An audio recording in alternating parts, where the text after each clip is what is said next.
Arestado ang isang individual at nakumpiska ang malaking halaga ng iligal na droga kasabay ang isang hindi lisensyadong baril sa kinasang bypass operation. Patrolwoman Rina Celestine Sendrijas sa balita.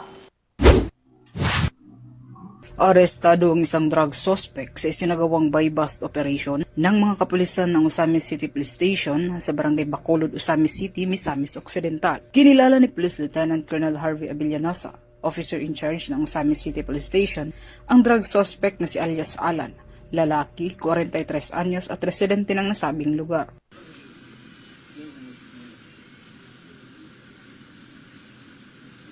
Sa ikinasang buy-bust operation ng mga operatiba ay nagresulta sa pagkakakumpiska ng mga pakete ng hinihinalang shabu, isang cellphone, isang 500 peso bill na ginamit bilang buy-bust money at isang 45 caliber pistol, 2 magasin at 6 na bala. Mahaharap ngayon ang suspect sa kasong paglabag sa RA 9165 o Comprehensive Dangerous Drugs Act of 2002 at RA 10591 o Comprehensive Firearms and Ammunition Regulation Act. Mula dito sa Northern Mindanao, ako ang inyong Police News Network correspondent, Patrolwoman Rina Celestine Sendrijas, alagad ng batas, tagataguyod ng Balitang Pulis.